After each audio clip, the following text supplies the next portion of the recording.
Saludos, vamos a continuar con las clases. Esta parte será más que todo discusión de ejercicios.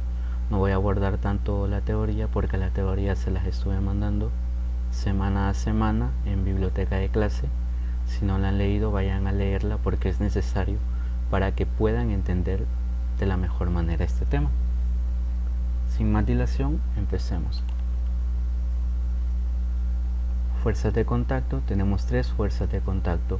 Tenemos la fuerza normal, y esta se da cuando un objeto está sobre una superficie. La superficie ejerce una fuerza perpendicular sobre ese objeto. Tenemos la fuerza de fricción. Esta es la fuerza que se opone al movimiento. Esta fuerza de fricción es la que experimentamos al querer empujar una caja o un objeto que está en el piso. Si no lo podemos mover, es porque la fuerza de fricción es mayor que nuestra fuerza de empuje. Si lo movemos, es porque logramos vencer la fuerza de fricción estática, pero aún así experimentaremos la fuerza de fricción cinética, ¿sí? Porque la fuerza de fricción se divide en dos: estática y cinética. Estática cuando no hemos logrado mover el objeto o cuando no hay movimiento, y cinética cuando hay movimiento. Tenemos la fuerza de tensión, y esta fuerza de tensión es ejercida por una cuerda, alambre, lazo, etc. Las fuerzas de tensión solo sirven para alar, no para empujar. Intenten empujar un bote de café con un lazo, no van a poder. Inténtenlo alar, sí podrán. Aquí tenemos imágenes. Tenemos primero la fuerza normal. Si se fijan, la fuerza normal es perpendicular a la superficie donde está apoyado el objeto, ¿sí? ¿Qué quiere decir perpendicular? Que entre mi objeto y la superficie hay un ángulo recto o un ángulo de 90 grados. Ahora, si estamos trabajando en un plano inclinado podría ser una rampa o algo que no esté totalmente horizontal, pues igual la fuerza normal será perpendicular ¿a qué? A la superficie. Si se fijan, aquí es de esta forma, pero aquí, como es un plano inclinado, el ángulo de 90 grados se forma aquí, ¿sí? No importa la dirección de la superficie, lo que importa es que esté a 90 grados. Tenemos la fuerza de fricción. Tenemos una imagen donde vemos un personaje intentando empujar esta caja. Aquí podemos ver la fuerza normal y tenemos la fuerza de fricción, que es la que se opone al movimiento. Si se fijan, él empuja hacia allá, pero la fuerza de fricción empuja hacia acá, se opone al movimiento. Y tenemos la fuerza de tensión. Aquí tenemos una grúa con este objeto. Esa es una fuerza de tensión, porque se transmite a través de una cuerda, un lazo, un cordel, etc. Tenemos fuerzas de acción a distancia. Entre estas tenemos la fuerza gravitatoria, y esta es la que ejerce la Tierra sobre todos los cuerpos cercanos a su superficie. Vale aclarar que este es un ejemplo, que la fuerza gravitatoria no está limitada solo al planeta Tierra, está en todo el universo. De manera más general, la fuerza gravitatoria es una fuerza de atracción entre los cuerpos, y esta fuerza de atracción depende de las masas de los objetos, de la distancia a que se encuentren y de la constante gravitatoria. La fuerza electromagnética es la fuerza de atracción o repulsión entre cargas eléctricas. Y tenemos la fuerza nuclear fuerte, que es la fuerza que mantiene unidos a los protones con los neutrones para formar los núcleos atómicos. Aquí tenemos una imagen de la fuerza gravitatoria. Bueno, ¿por qué se cayó la manzana? ¿O por qué le cayó la manzana a Newton? Unos dicen que porque estaba madura. Bueno, tienen razón, pero también por la gravedad. Si no hubiera habido gravedad, pues la manzana no se hubiera caído. Tenemos también fuerza electromagnética. El ejemplo más común de fuerza electromagnética pues son los imanes. Todos hemos experimentado una vez con un imán.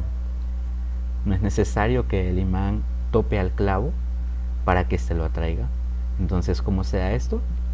Bueno, al igual como se da la fuerza gravitatoria, a través de un campo. En la gravedad, campo gravitatorio. En el electromagnetismo, un campo electromagnético. Y aquí tenemos el núcleo de cualquier átomo. y entonces el núcleo está compuesto por protones y neutrones. Hay más partículas, pero estas son las que nos importan. Ahora recordemos que cargas iguales se repelen y cargas diferentes se atraen, o cargas con signos diferentes se atraen y cargas con signos iguales se repelen. Los protones son positivos, entonces ¿por qué no se repelen? ¿Por qué pueden estar en el núcleo? Bueno, eso se debe a la fuerza nuclear fuerte, que es igual a una fuerza de acción a distancia.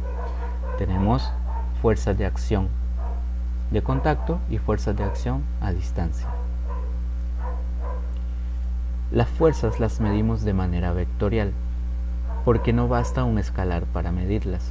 Entonces tenemos un caso.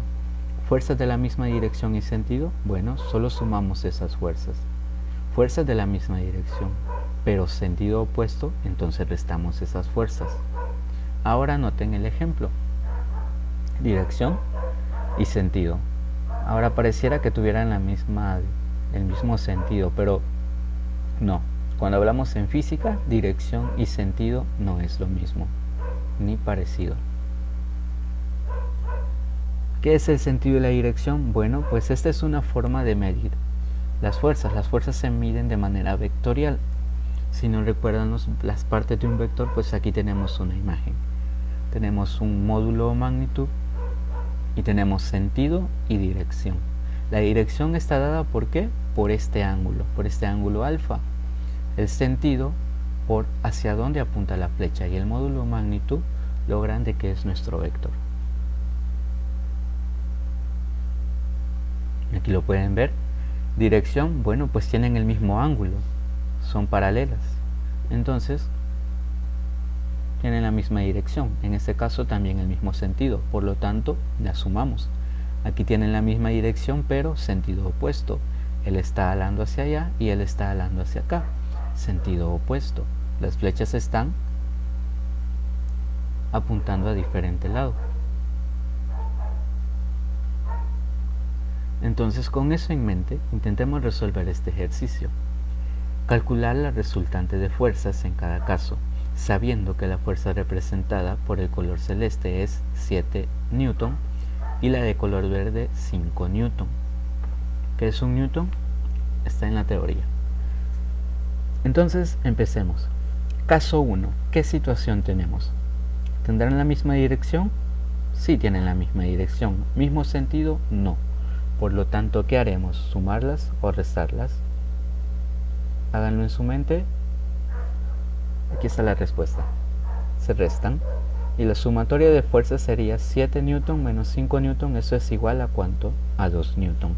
Ahora, ¿hacia dónde iría la fuerza?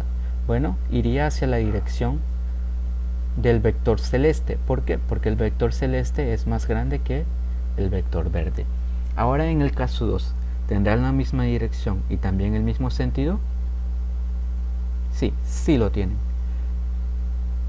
Calculemos la sumatoria de esa fuerza, háganlo. 1, 2, 3. Y aquí está la respuesta. 7 newton más 5 newton, esto es igual a ¿cuánto? A 12 newton. Aquí puse 2. Tengo un error aquí. Lo corregimos. Y ahí está. 7 newton más 5 newton es igual a 12 newton. ¿Por qué lo sumamos? En el caso 2, misma dirección y mismo sentido. ¿Por qué lo restamos en el caso 1? Misma dirección pero sentido diferente. Para representar las fuerzas se utilizan algo que se denomina diagrama de cuerpo libre. ¿Qué es un diagrama de cuerpo libre? Pues un diagrama de cuerpo libre es una representación gráfica y matemática de una situación física real, en ocasiones no tan real. ¿A qué voy con esto? Que, por ejemplo, si yo quiero representar esto gráficamente, pues no tenemos tiempo, somos físicos, ¿y qué es lo que vamos a hacer? No vamos a dibujar con detalle las naranjas y las cajas, no. Lo que vamos a hacer es que esta caja la vamos a convertir en un punto. Igual en la situación 2. Esta caja la vamos a convertir en un punto. De manera que un diagrama de cuerpo libre es una forma gráfica de representar una situación física de manera sencilla y eficiente. Entonces tenemos aquí un diagrama de cuerpo libre. Veamos, aquí tenemos una masa suspendida de dos cuerdas. Esta es la situación real. Recordemos, como está suspendida de dos cuerdas, ¿qué tipo de fuerzas son estas? Fuerzas de acción a contacto, fuerza de acción a contacto, ¿y qué más? Es una tensión, ¿sí? Por eso tenemos T, porque es una tensión. Entonces tenemos esta caja que está siendo suspendida por dos cuerdas, y estas dos cuerdas tienen un ángulo respecto a esta línea. Esto es como en representación, no es que vamos a hacer diagramas de cuerpo libre tan complejos como estos, quizá uno a lo mucho, pero quiero que noten esto. Esta es la situación y este es el diagrama de cuerpo libre. No dibujamos el cubo aquí, y estas cosas de aquí tampoco las dibujamos. ¿Por qué? Porque no nos interesan. En cambio, ¿qué dibujamos? Dibujamos flechas, y esas flechas ¿qué son? Son vectores. Entonces tenemos el diagrama de cuerpo libre aquí. Sobre esta caja, ¿qué fuerzas actúan? ¿Actúa una fuerza normal? No. ¿Por qué? Porque no está apoyada sobre una superficie. Entonces no hay fuerza normal. ¿Qué fuerza actúa? Actúa la fuerza gravitatoria, y eso es lo que nos da el peso. ¿Cuál es la ecuación del peso? Masa por gravedad. ¿Cuál es el valor de gravedad en la Tierra? 9.8 metros sobre segundo al cuadrado. Ahora noten, las tensiones tienen un ángulo. Ahora, cuando esto suceda, que las tensiones tienen un ángulo, tocará aplicar el cálculo vectorial. ¿Recuerdan aquello que hacíamos cuando analizábamos un vector, componente en X y componente en Y? Pues eso es precisamente lo que se hace aquí. Tenemos la componente en X y la componente en Y de nuestra tensión. ¿Cómo podemos sacar esas componentes? Utilizando las razones trigonométricas. Pero noten esto, de esto muy bien elaborado pasamos a flechas y la caja se convierte en un punto. ¿Qué es un diagrama de cuerpo libre? Una forma sencilla de representar una situación real o casi real. Ahora tenemos aquí otro ejemplo. Tenemos un auto que sube por un plano inclinado.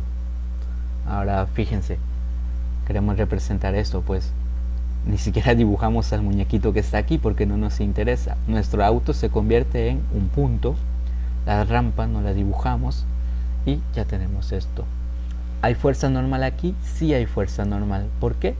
Porque el cuerpo está sobre una superficie. ¿Cuál es la superficie? La superficie es X. Y la fuerza normal es perpendicular a esta superficie, es decir, que aquí hay un ángulo de 90 grados.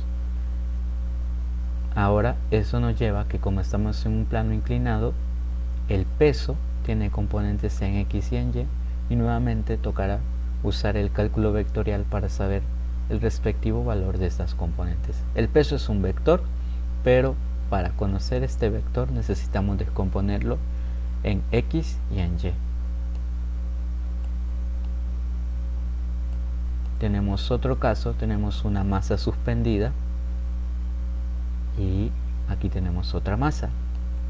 Ahora noten esto, ¿qué fuerza actúa sobre esta masa? M1. Bueno, ¿hay fuerza normal? Sí hay fuerza normal. ¿Por qué? Porque está apoyada sobre una superficie. Tenemos también el peso. Claro, siempre va a haber peso. Tenemos una tensión. ¿Qué tensión? La que está dada por esta cuerda, ¿sí? Aquí no hay nada, entonces no hay ninguna fuerza. Entonces esta caja se convierte en un punto. La fuerza normal, aquí está, el peso, aquí está, y la tensión. Son las tres fuerzas que actúan sobre este cuerpo. Ahora hay que representar esta fuerza, esta masa. Esta masa igualmente se convierte en un punto. ¿Qué fuerzas actúan sobre esta masa? Bueno, solo la tensión y el peso. ¿Hay fuerza normal? No hay fuerza normal porque no hay superficie que la ejerza. ¿Hay alguna tensión aparte de esta? No. Entonces, nuestro diagrama de cuerpo libre solo nos indica una tensión hacia arriba y el peso hacia abajo. Aquí tenemos otro caso, tenemos un caso de poleas M1 se nos convierte en un punto. ¿Qué fuerza se experimenta? Bueno, solo la tensión y el peso, al igual que la tensión y el peso. Entonces ese es un diagrama de cuerpo libre.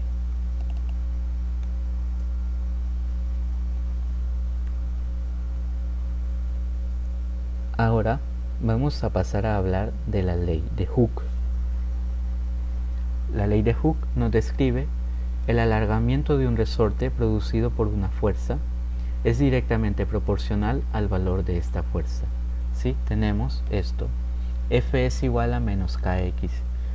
Prácticamente nos dice que si a un resorte nosotros le aplicamos una fuerza, ¿qué va a pasar con ese resorte? Pues ese resorte va a sufrir una deformación. Eso lo pueden experimentar con cualquier resorte. Aplíquenle una fuerza, el resorte se va a deformar. La ecuación de la ley de Hooke es F igual a menos kx. ¿Qué es K? K es el valor de una constante. Cada resorte tiene una constante de elasticidad. Entonces, ¿qué es una constante? ¿Qué significa que sea una constante? Que no va a cambiar, que no es una variable. X es la elongación o lo que se estira a nuestro resorte, por verlo así en términos prácticos, lo que se estira a nuestro resorte. Otra forma de ver esto es que el X puede ser también un delta de X, es decir, F es igual a menos K delta de X. Recordemos que un delta no es nada más que una situación final menos una situación inicial. Entonces estas son formas en las que podemos ver la ley de Hooke. Aquí tenemos un ejemplo, tenemos un resorte. Fíjense, aquí como el resorte no tiene ningún peso, no hay ninguna fuerza sobre él, entonces está en su posición de equilibrio.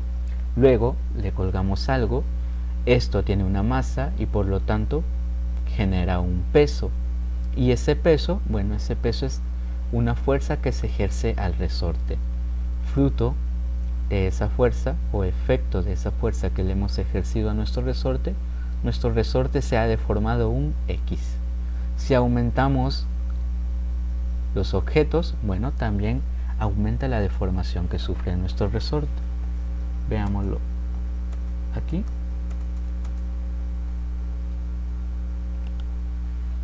¿Sí?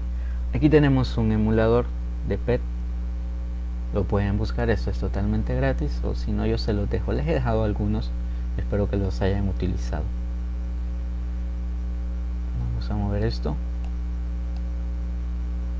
por acá. Entonces aquí tenemos nuestro resorte. Vamos a poner la posición de equilibrio. ¿Qué es la posición de equilibrio? Bueno, es la longitud que tiene nuestro resorte o en la posición donde está nuestro resorte cuando no le hemos aplicado ninguna fuerza. Vamos a seleccionar fuerza restauradora, fuerza aplicada y el desplazamiento. Ahora noten qué es lo que pasa cuando yo estiro mi resorte. Aquí, noten aquí, tenemos la constante elástica, que es lo que les hablaba, que cada resorte tiene una constante. Tenemos aquí la magnitud de la fuerza, es decir, qué tanta fuerza le vamos a aplicar a nuestro resorte. Para deformar un resorte es necesario aplicar una fuerza. Entonces aquí nos está dando esa magnitud. Venimos, agarramos aquí y estiramos nuestro resorte. Le hemos aplicado una fuerza de 28 newton y hemos logrado que nuestro resorte se mueva 0.139 metros. Este 0.139 metros vendría a ser nuestro delta de X o nuestro X, es decir, la longitud que hemos deformado en nuestro resorte al aplicar una fuerza. Y aquí tenemos la fuerza aplicada, que es hacia allá, que es 28 newton, y la fuerza restauradora, que es de 28 newton. Ambas son iguales, por lo tanto no hay movimiento. Más adelante en bachillerato van a ver algo que se llama movimiento armónico simple, donde esto no se cumple y ahí se da algo que se llama movimiento armónico simple.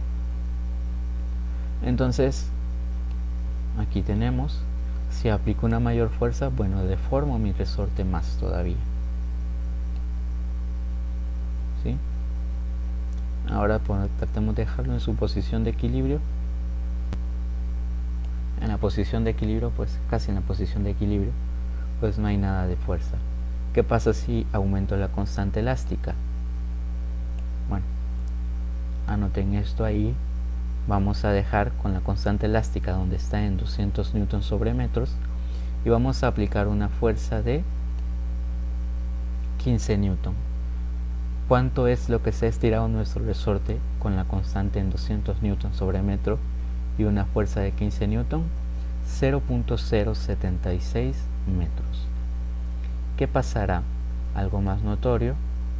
Aplico una fuerza de 100 newton. Bueno, mi resorte se ha estirado 0.50 metros o medio metro o 50 centímetros con esta constante.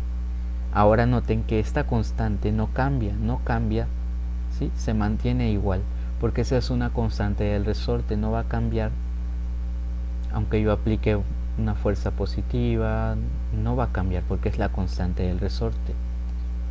Lo que sí cambia es la cantidad de fuerza que se necesita para deformarlo si yo cambio la constante de elasticidad, ¿sí?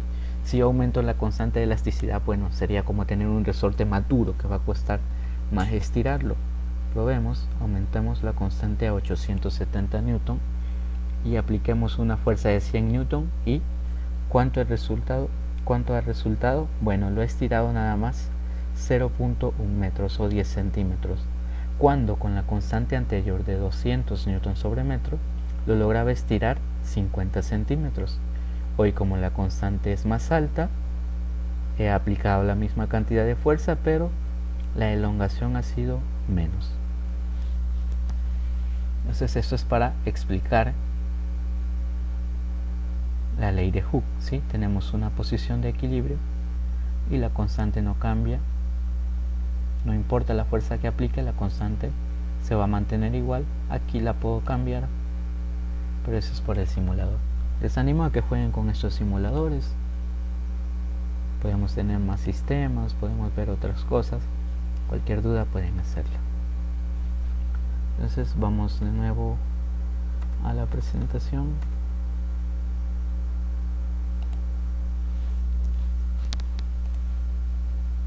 Ahora teníamos aquí que es un delta de x. Bueno, lo que les estaba diciendo es una situación final menos una situación inicial, x2 menos x1.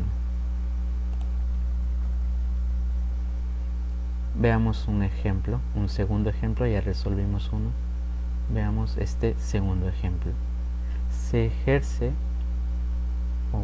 se cuelga un objeto de masa igual 25 kilogramos sobre un resorte cuya longitud original es 25 centímetros y se observa que la nueva longitud es de 35 centímetros. ¿Sí? Tenemos o le colgamos a nuestro resorte un objeto con masa de 25 kilogramos. El resorte, la longitud original del resorte era de 25 centímetros y cuando le hemos colgado el objeto, la longitud se convierte en 35 centímetros. Ley de Hooke. Nos pide 4 cosas: la constante elástica del resorte, el alargamiento si se le aplica una fuerza de 300 newton, la fuerza que se debe aplicar para que la elongación sea de 50 centímetros. Elongación se refiere a lo que vamos a estirar el resorte, y el valor de la constante del resorte si se cambia la fuerza aplicada a 250 newton. Veamos. Vamos a empezar primero con la constante del resorte. Vamos a sacar la constante elástica del resorte, ese valor de K.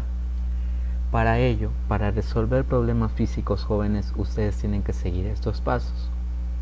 Son sugeridos, no es obligación seguirlos, pero les ayudarán mucho. Primero, sacar los datos que nos da el ejercicio. Y los datos que nos da el ejercicio es la masa del objeto, x1, es decir, la longitud inicial, 25 centímetros, la longitud final igual 35 centímetros, y aquí ponemos K, que es la constante, y a la constante le ponemos un signo de interrogación, porque no la conocemos, es lo que nos está pidiendo. El segundo paso es sacar las ecuaciones. ¿Qué ecuaciones vamos a ocupar para resolver este ejercicio? ¿O qué ecuaciones nos pueden ayudar? yo les recomiendo que por contenido ustedes saquen una lista de ecuaciones para que las tengan a la mano y vean, esta ecuación tiene esta variable, esta tiene otra variable, esta voy a ocupar. Entonces, de manera que piensen ustedes por un momento qué ecuaciones vamos a ocupar, y aquí las tenemos. F es igual a menos k delta de x, que es la ecuación de la ley de Hooke. Ahora noten que pongo delta de x. ¿Por qué delta de x? Ya verán por qué. Tenemos el peso, que es igual a mg, y el delta de x, que es x2 menos x1.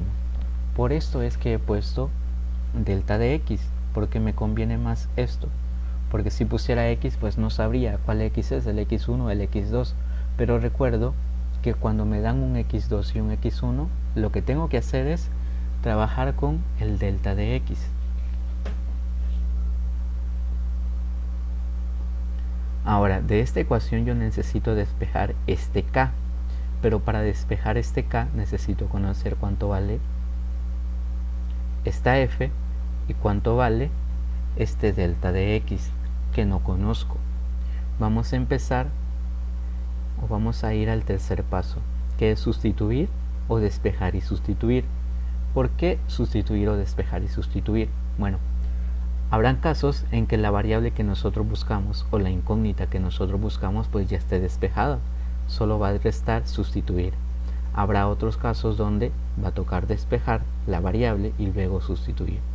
Importante, jóvenes, primero despejar y después sustituir. No lo hagan al revés, no sustituyan y después despejen. No, despejen primero, trabajen con las puras letras y luego sustituyan los números. Veamos, tenemos f. Yo no sé cuál es el valor de esta f, pero recordemos lo que les dije.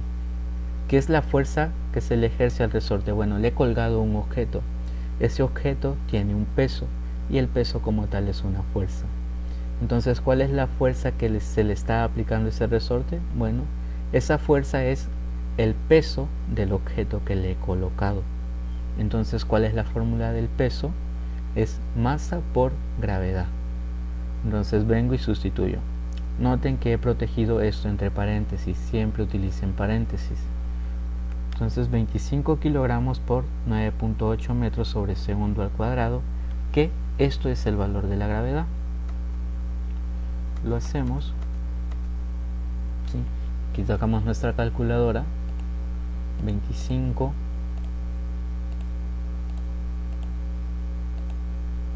por 9.8, y eso es igual a 245. Ahora alguien me dirá, profe, mi calculadora no es así. Bueno, pues podemos ocupar esta otra, que tienen unas teclas parecidas, ¿sí? Aquí tenemos, encendemos 25,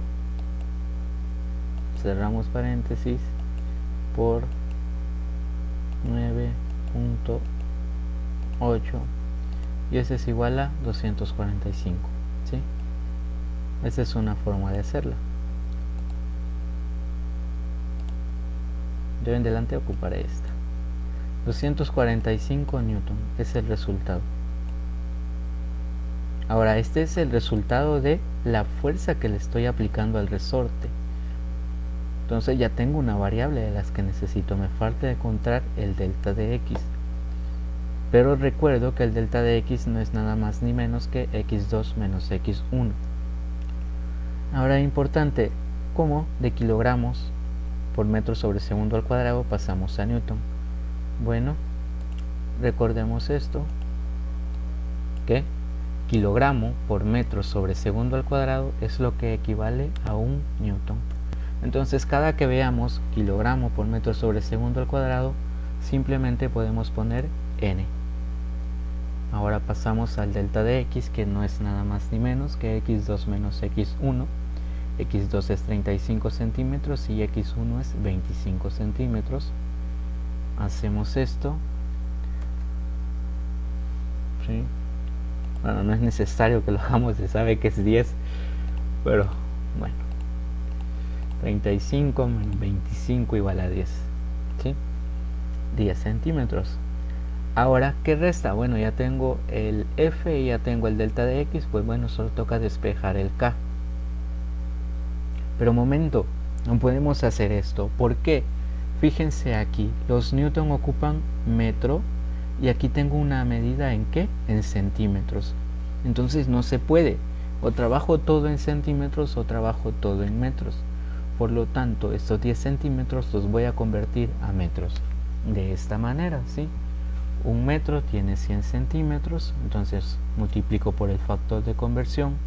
Centímetros arriba y centímetros abajo se van. 10 entre 100, 0.1 y solo me quedan metros. No me centro mucho en el tema de la conversión porque es algo que ya deberían manejar. Igualmente, si sienten inseguridad, pues ustedes me dicen y damos un repaso a conversiones. No hay problema. Entonces ya con esto convertido, pues ya por fin puedo usar la ecuación F igual a K por el delta de X. Ya conozco el delta de X, ya lo tengo en metros. Ya conozco F, ya la tengo en newton. Entonces, ¿qué es lo que quiero? Quiero dejar solita la K, porque es la que me interesa. Pero me estorba este delta de X. Este delta de X está multiplicando, dividiendo, restando, sumando. ¿Qué está haciendo? Bueno, está multiplicando. Y si está multiplicando, pasará al otro lado. ¿A qué, jóvenes? A dividir, exactamente. Entonces tendremos F entre delta de X igual a K. Sustituimos. F es igual a 245 newton y delta de X es igual a 0.1. Hacemos esto.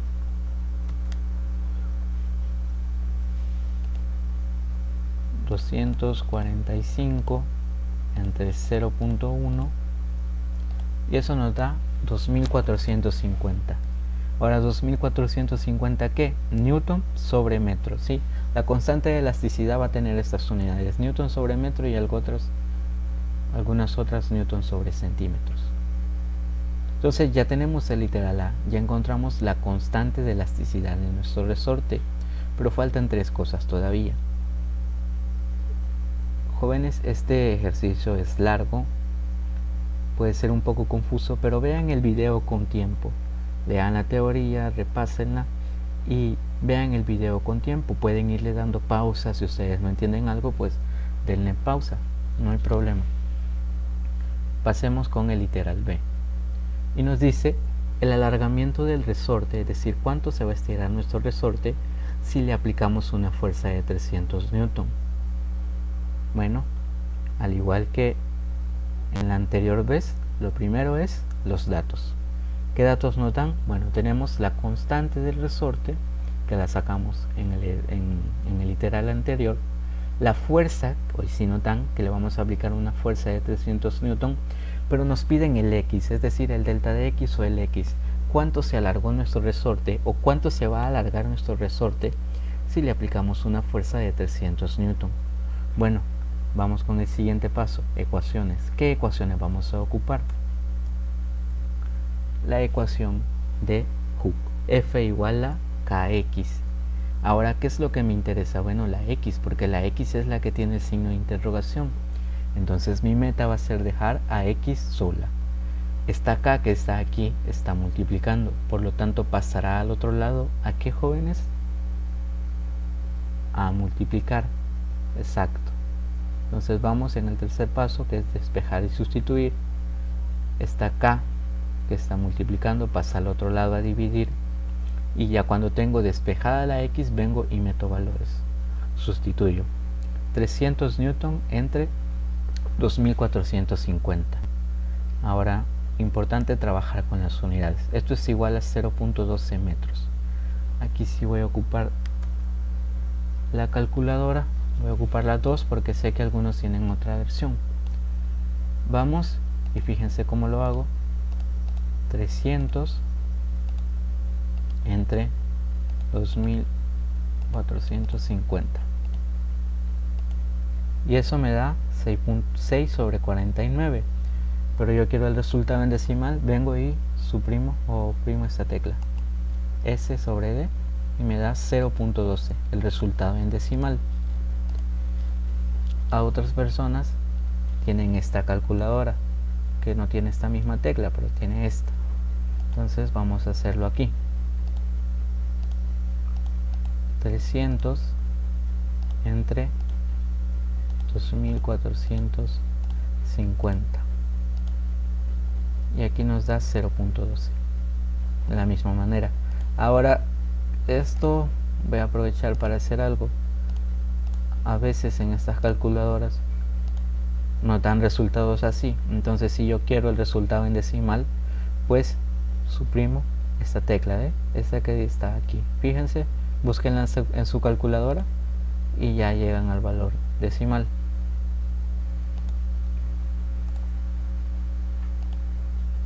Ahí sí. Entonces tenemos 0.12 ¿qué? Metros. Pero ¿cómo llegué de newton sobre newton metro a metros? Bueno, veamos. Aquí les traigo el trabajo de las unidades. Recordemos que una fracción representa una división. Entonces ponemos solo las unidades newton entre newton sobre metro. Aquí tenemos una división de fracciones. División de fracciones se hace cruzado. Entonces newton por metro y newton por, bueno, no hay nada aquí, entonces es un 1 imaginario, newton por 1. Ahora fíjense, tengo newton arriba y newton abajo, que me queda solo metros. Y así llego. Importante, jóvenes, esto de las unidades, porque esto de las unidades nos dice cuándo hemos trabajado bien y cuándo no. ¿Por qué? Veamos el ejemplo anterior. La constante del resorte, ¿qué unidades nos dio? Newton sobre metro. Estamos bien, porque las unidades de las constantes de elasticidad es newton sobre metro. En el siguiente ejercicio, donde nos pedían la elongación, ¿qué unidades nos dio? Nos dio metros. Estamos bien, porque la longitud se mide en metros. Si nos hubiera dado aquí newton, bueno, estamos mal. Entonces esto de las unidades sirve para saber si vamos haciendo un procedimiento correcto. Ahora vamos con el literal C, que nos dice la fuerza que se debe aplicar para que la elongación sea de 50 centímetros. Es decir, aquí nos dan un X, nos dicen, pero yo quiero que mi resorte se estire solo 50 centímetros. ¿Cuánta fuerza le tengo que aplicar? Vamos a ello. Primero, los datos. Entonces tenemos la constante de elasticidad, que la constante de elasticidad no cambia porque estamos trabajando con el mismo resorte. Ahora F, que tiene el signo de interrogación porque no sabemos la fuerza, y X, que ya nos dijeron que quieren que sean 50 centímetros. Vamos con las ecuaciones. ¿Qué ecuaciones vamos a ocupar? Ahí la tenemos. Ahora iría a sustituir y despejar. No, sustituir o despejar y sustituir. En este caso, es lo que les digo, aquí solo vamos a sustituir, no hay necesidad de despejar. ¿Por qué? Porque la que nos interesa es F, y F ya está sola. Entonces solo sustituimos. Importante, aquí tenemos newton y aquí tenemos centímetro. Nuevamente, hay que trabajar todo en metro o todo en centímetro. Entonces, ¿qué es lo que se hace? Venimos y 50 centímetros los convertimos a metros. Entonces ya con eso convertido a metros, pues ya podemos trabajar a gusto. F igual a K por X, donde K ya sabemos que es 2450 newton sobre metros, y ahora esto se multiplica por 0.5 metros. Ahora estos newton sobre metro por metro tiene que darnos las unidades. Entonces, ¿cómo sabemos que esto está bien? Pues simple, fíjense, tengo newton y aquí tengo metro arriba y metro abajo. Bueno, ¿qué pasa con estos metros? Se me van, ¿y qué es lo único que me quedan? Newton. Y la fuerza en que se mide en newton. Por lo tanto, nos dio la unidad correcta. Eso nos indica que vamos bien. Ahora, faltó el literal D. ¿Pero qué pasa con el literal D? Bueno, el literal D simplemente es un engaño. ¿Por qué? Porque la constante del resorte no cambia aunque le apliquemos diferentes fuerzas. Entonces, si leen el literal D con detenimiento, se van a dar cuenta que nos dice el valor de la constante del resorte si se cambia la fuerza aplicada a 250 newton. Bueno, pues el valor va a seguir siendo el mismo porque el valor de la constante no depende de la fuerza aplicada, porque es constante. El valor depende del resorte. Sigamos. Esto lo pueden ver lento, pausando, paso 1, paso 2, viendo cómo hice esto o aquello. Igual pueden preguntarme en el foro si tienen dudas, pero sí necesito que manejen este tema porque vamos a trabajar con problemas en el libro. Por lo tanto, nuestro ejercicio ya fue resuelto. Hoy vamos con otro tema, las leyes de Newton. Isaac Newton, el físico inglés que descubrió la gravedad, dice la anécdota que por una manzana. La primera ley de Newton. Antes que todo, las leyes de Newton establecen o describen el movimiento. Entonces tenemos la primera ley de Newton, la ley de la inercia.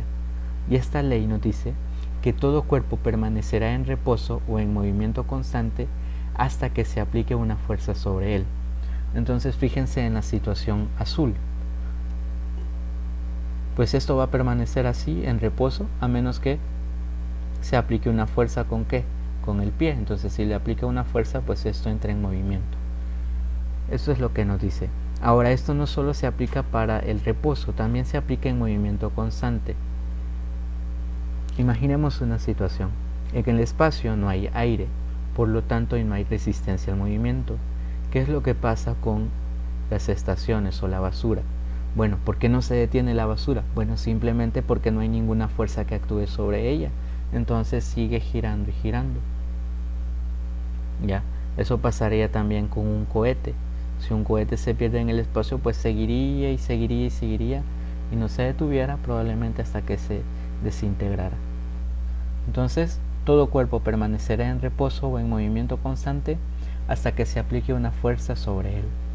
La fórmula matemática es que la sumatoria de fuerzas en la primera ley de Newton, es decir, con movimiento constante. ¿Qué significa movimiento constante? Donde no hay aceleración, o en reposo, es decir, con velocidad cero, la sumatoria de fuerzas será igual a 0. Vamos con la segunda ley de Newton. La segunda ley de Newton se da cuando sí hay aceleración. La primera ley de Newton no hay aceleración. Sí puede haber movimiento, pero movimiento constante y reposo. En la segunda ley de Newton sí que hay aceleración. Y la fórmula matemática de la segunda ley de Newton es F igual a m por a, donde m es masa y a es aceleración. Aquí podemos ver una imagen de una prueba de choque donde precisamente se ocupa esto, ¿sí?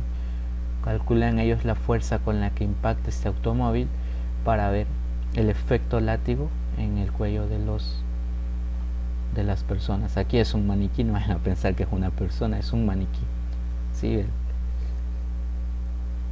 Ahora tenemos la tercera ley de Newton, que esa es la de acción y reacción, que nos dice que a cada fuerza de acción hay una fuerza de reacción. Y aquí es de donde sale la fuerza normal, ¿sí? Ahora, cada fuerza que actúa sobre un cuerpo, este ejerce una fuerza en misma magnitud pero diferente sentido.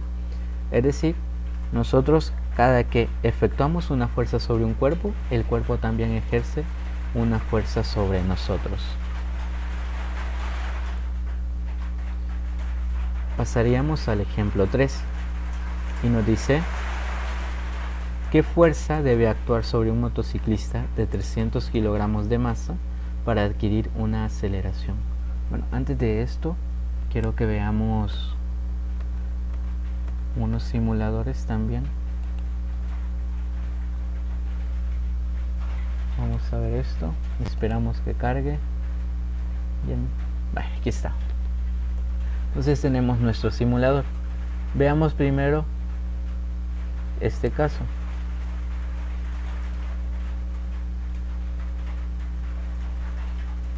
Esperamos.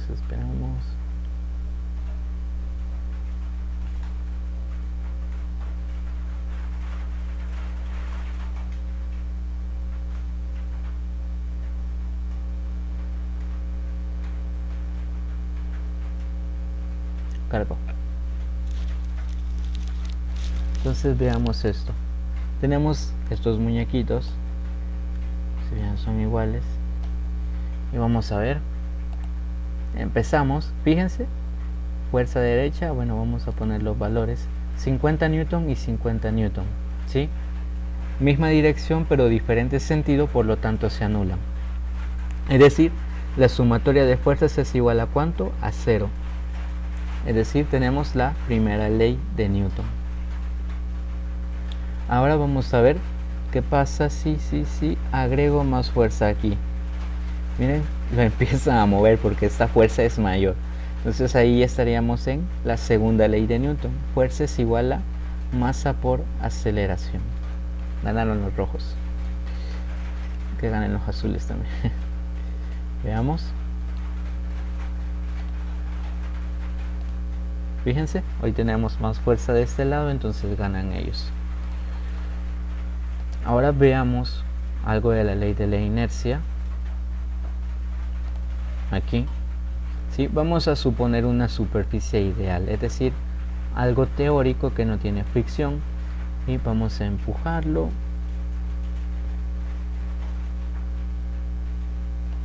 Fíjense, ¿qué nos dice la ley de la inercia? Que este cubo va a seguir en movimiento constante, es decir, se va a seguir moviendo indefinidamente, a menos que alguien venga y aplique una fuerza sobre él. Aplicamos una fuerza y el cubo experimenta un cambio. Bueno, eso sería. Vamos a la clase.